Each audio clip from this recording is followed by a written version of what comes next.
I wanna be the very best that no one ever was. Ayun. Kasama ha.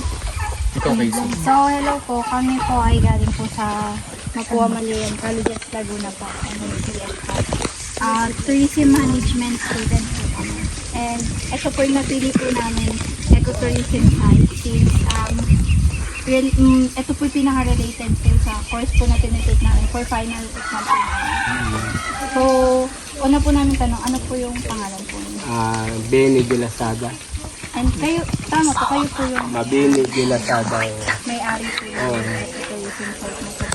Ask po namin is paano po, Paano naging... ay ano po yung history po ng ecotourism site na po? Bali ganito yun. Meron akong kumpare na yung si Mr. Prisno. Ngayon, nakita niya yung lugar na ito. Sabi niya, pare, baka gusto mong gawin natin tourism. Yan. Eh, sabi ko, anong kondisyon? 60-40. Hindi palibasa ito, gubat nga ito. Wala namang mga tanim na iba yung mga ito, mga tanim pa ng amin ni Nuno. Tapos, siya ang nagkasundo kami na siya ang magpipinance. Ganun. Pero sa loob ng 15 taon. Maganda naman po yung naging katakot mo. Okay naman kasi nagpapasalamat nga ako sa kanya dahil biro mo dating gubat ito, nakalagyan ng kalsada, ganun. Tapos ngayon nakakababa ng mga sasakyan. Hindi na kami nahihirapang magdala ng mga kalakal, yung mga pananimba. Ay taas kasi meron ng kalsada. Ay noon wala, ay pasal lang. Sa tingin niyo po, paano po mas nakilala po yung ecotourism site? Tsaka paano po siya naging... Na-credit po siya ng DOT, di ba po? Paano po siya? Bali ganito yun, noong kuha na pang kami, nag-apply kami sa DNR, sa NCIP, alam niyo yung NCIP? Commission on Indigenous People. Oo. Hindi ka basta makakakuha kung hindi ka dadaan mo sa mga proseso niyan. Ngayon, nung bago pang tinatayo nga ito, may nag-shooting yung kuhan, alam niyo yung La Cardalisa, yung probinsyano. Yan, doon sa itaas. Doon na ilibing si Pinuno, doon na ilibing si Audrey, yung bago ng president. Doon. Ngayon, tuloy-tuloy na lumakas, libo-libo. Sa isang linggo, baka mga 1.5 ang pumapasok dito. Sa isang linggo. Ngayon lang mahina na, kaya hindi na katulad ng dati ba. Kasi nung pandemic, kami lang ang bukas. Kasi malawak ito eh. 82 hectares ito eh. Kaya yun. Makikita naman niyo sa logo ang pangalan doon na sa gate. Andun ang pangalan ko. Yung si Prisno, yun ang financer ko, yun ang nagbibili. Kailan po naging DOT accredited po ito? Alagayin ko mga kwan eh. Mga 1 taon lang siguro. Bago lang. Hindi, noon pa. Nang isang taon na po itong site, tsaka doon po siya. Ganun.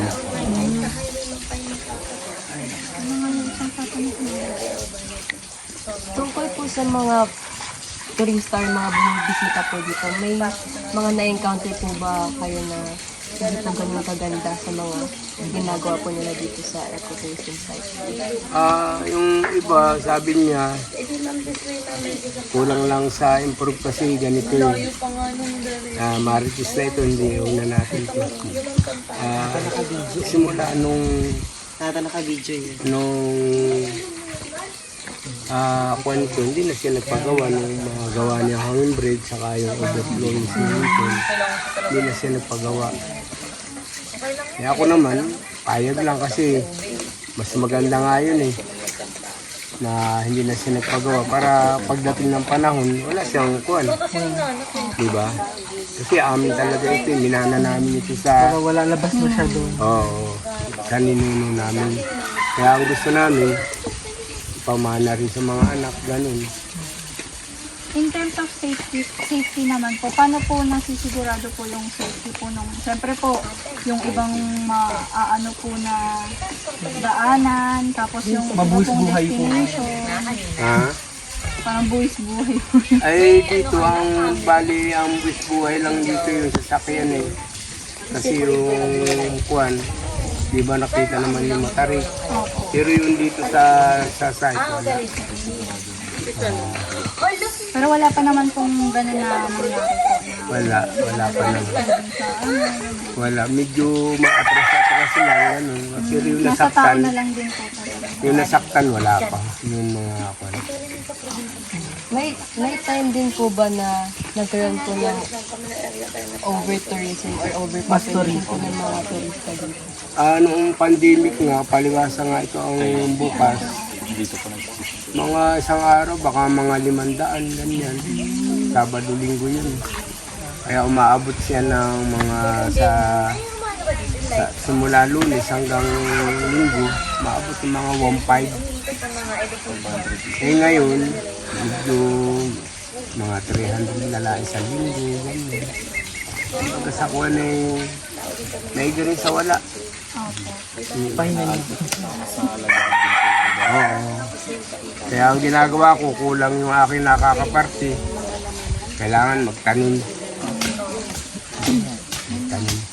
Kasi, yan, yung mga aming mga halamanan dyan, kinakain nila ng ibon yan. Nakakatulong pa rin ako sa ibon, sa mga lamig. Alam niya, lamig. Yung musang, yung kwan, yung wild kit. Yung kwan. Parang May cut pa yan. Mga exotic. oo. Kaya hindi ako salamat rin ako at nagkaroon dito ng ganyan. Kusang lalot ko rin sa kanya. Pero mo, dati-dati pasal lang hanggang doon. May dala kayo isang buhay na saging. Wala. Kung dating mo doon, lupay-pay kayo ngayon, di na. May motor na, may... Okay po, yun lang naman po. Thank you po, ma'am. Sa information po. Anong pangalan mo? Elaine po. Elaine. Elaine Alido po. Ikaw? Jerome po. Dalde po. Ha? Dalde. Naldi? Dalde. Galdi. Yung si Francisco po. Oh, maraming Francisco dito sa Sergio Romali po. Ay, mga Batanggenyo. Opo, sa San Juan. Ayun si...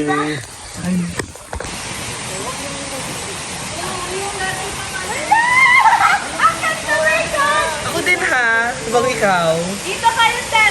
Tapos talon ka ha. Wait, I know. I love myself. Chris, Chris. Chris. Ay, guna. Mamamagay ka mag-video, palikot yung umaga. Bawal pong mag-swing dyan ng basa yung katawan. Ready po. Kahit ito, kuya na, uuna na. Uy, tara na. Tara na, Casey. Tignan mo naman, tatalo, magdadive na yan. Lamig ng tubig. Ano, may selfie ganun. Ate, paano? Gusto ba yung TikTok, di ba? At pwede po may